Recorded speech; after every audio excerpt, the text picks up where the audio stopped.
Okay, good morning. Good day po sa ating lahat. Our topic for this week is nature of some team sports.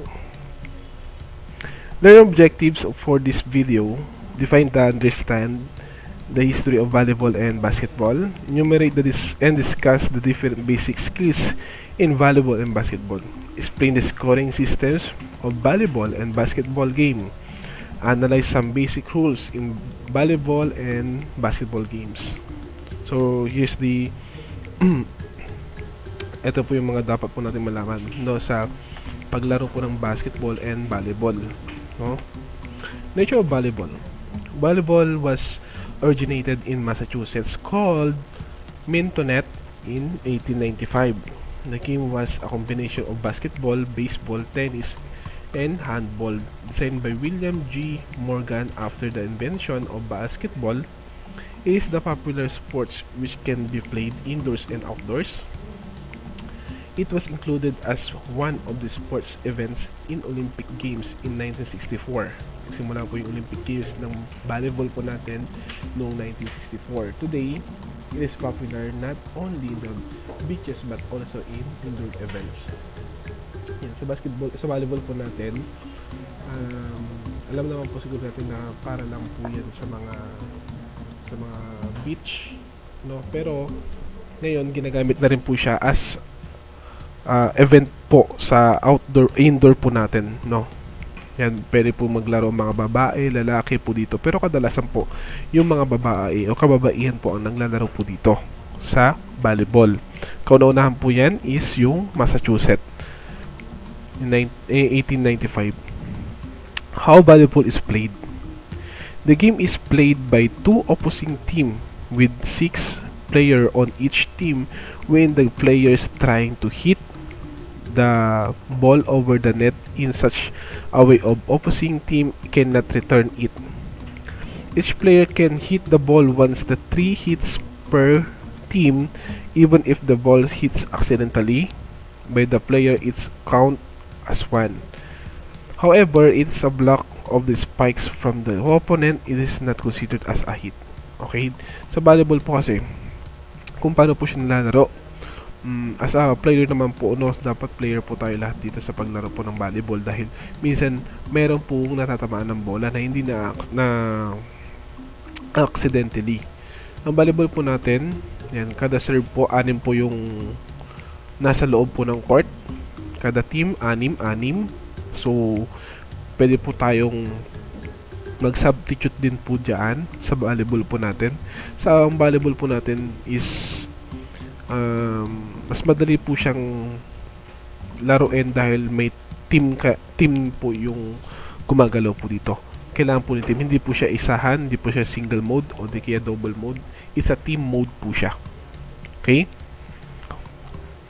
Ginagawa po ang volleyball sa mga beaches, sa sports din po, sa mga elementary, high school, and syempre sa mga universities. Yan po ang volleyball po natin. Pag serve mo, syempre iikot po yan, iikot po ang pag-serve. Once na ikaw mag-serve, iikot po siya ang pag-serving. Next, volleyball scoring. The team who wins the rally scores a point and gains the right to serve. The best of 3 or best of 5 games shall be applied in the tournament. Each game will be won by the team who scores 25 points with a minimum 2 points advantage. If there is deciding game, it will be won by team who score 15 points with minimum 2 points advantage. Sa volleyball scoring naman po, ang ginagamit po dyan is talagang physical po ninyo, physical. Pag sa physical, okay na po kayo sa physical. Siyempre, kailangan pong nakatuon po yung concentration po ninyo once na nagpa-volleyball po tayo. Bakit? 1 to 25 lang po ang scoring po niyan. Okay, best of 3. Kadalasan po best of 3 po ang ginagamit po dyan.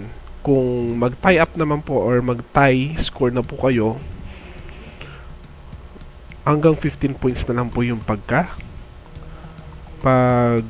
scoring po dito. Meron po tayong 15 points.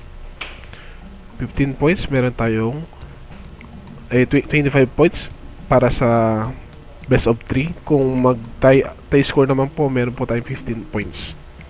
Okay? Next. Nature of basketball. History of basketball. James Naismith is Springfield of Massachusetts invented the basketball game in 1891. Imagine, 1891 ang basketball po dati. Through the idea of coming up with an indoor game that offer fewer injuries than classic American grading football. The game grew rapidly, wherein college teams forms a league from the first decades of the game inventions. So, nangyayari po dyan, ang basketball po natin is talagang napakaluma pa po niya dahil 1891 po siya invented ni James Naismith. Okay, so in this year, syempre, the classic American grading football, doon po sila naglalaro. No? Syempre, na-invented na rin po yung pinaka-court po ng basketball po dati. No?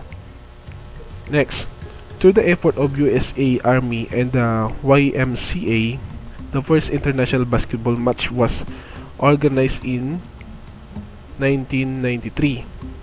And members took the game to India, Japan, Persia, and China as well. Today, basketball became a popular sports around the world. So, ayun po yung sa basketball po natin. So, with the help of USA Army and YMCA, so napatupad yung pinakamalaking international basketball, no, as much of 1993.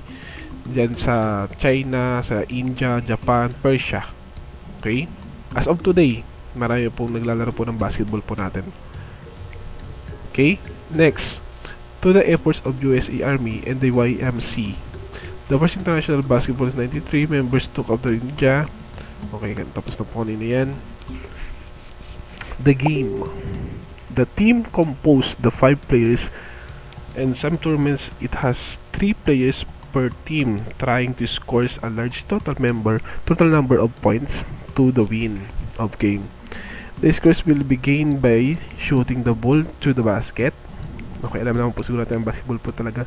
Sinushoot po yan sa basket po para makapag-score po tayo. Okay?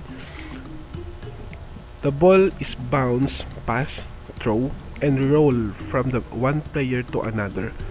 The length of the games from the categories of the competitions. So, ayun po yung sa games po natin sa basketball. Pwede po natin ipasa, ibato, i-roll po natin ang ball natin. Bawal lang po talagang siyang isipain. Yan, sipain ang bola po natin. Marami po ang rules ng basketball po natin. Popular naman po siguro tayo sa basketball dahil ang basketball talagang nilalaro po ng kabataan. Dati po is dito po sa Aegis, may tournament po talaga dito dati. Ngayon po is wala na po, syempre gawa po nga ng pandemic. Okay? So next, fundamental skills. Ito po yung mga fundamental skills po ng basketball po natin. Passing, it is the quickest way to move the ball. Player may pass the ball in an underhand pass, overhead pass, bound pass, and chest pass to moving to scoring position. So, meron po yung mga moving pass per overhead pass, basketball po natin. Kadalasan po yung mga kalalaki po yung naglalaro po dyan. Meron mo naman pong ilan na mga kababaihan na naglalaro na rin po sa basketball po natin. Okay, catching. When you say catching, this is a skill which requires the player to be alert and quick so that the ball can catch successfully. In these skills, the hands should be held out in front of the body to provide a target and maintain balance when moving in any direction to meet the ball. Ang bola lang po talaga once na kinatch po natin yan, syempre mas mabigat po ang bola ng basketball kaysa sa volleyball. Spalding po yan, so mas mataas po yung tendency na mas madisgrasya po tayo once na hindi po natin marunong or hindi tayo marunong mag-catch or yung pagpasa ng bola po natin. Dahil mas mabigat po siya, may tendency po tayo ma-accident po tayo. So ang mga naglalaro mga bola talagang sobrang laki ng kamay. Dapat hasado po tayo dito sa paghawak po ng bola. Okay? Next, dribbling. This skill should be used of the following situation: penetrate or drive for the basket. Kailangan po dinidribble po natin yung bola. Once na hindi po natin dribble yan, ang violation, okay, traveling. Okay, kapag traveling, syempre makukuha po ng kalaban yung bola na yan. Create a better passing lane. Okay, kailangan mas mabilis po tayo sa pagpunta sa ibang sa court po natin or sa basket po natin, no? Get out of the crowd and bring the ball down the court. Kailangan, yun nga sinabi ko po sa inyo kanina, makapunta po dapat po kayo sa court po ninyo mismo.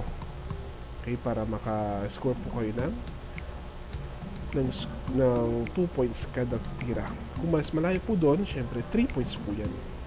Okay, alam naman po siguro natin basketball, ha? So hindi po natin patatagalin to. Number 4, shooting. This is very important in scoring of points. Hence, players should master this skill with varying distances and angles. The primary objectives of the game, basketball, to score goals. Therefore, all players should be able to shoot. Being able to shoot a variety of shoots from varying distances increases and effectiveness of any player. Lahat po pwede pong mag-shoot po sa basket. As soon as possible na tansyado niya mag-shoot po yung bola. At syempre, hindi po bantay sarado. Kaya free dapat ang player po natin dyan. Okay? Next. Last number 5, rebounding. It is skill to get ball after a successful shots and very essential skills of any team. It can be defensive rebound or offensive rebound. Kailangan marunong po tayo mag-rebounds once na hindi po successful yung pagbato ng kasama po ninyo doon sa loob ng court po. Okay? Alam po yung rebounding, kung nakuha mo yung bola, mas tendency na makaka-score ka po talaga.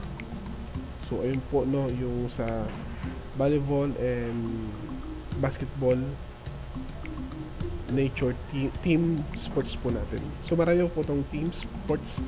Meron po tayong baseball, meron tayong football, yan, mga team sports po yan. So that's all for the today. So you may take the activity or pieces sa module set po natin. Deadline po yan is Friday. So that's all, and thank you.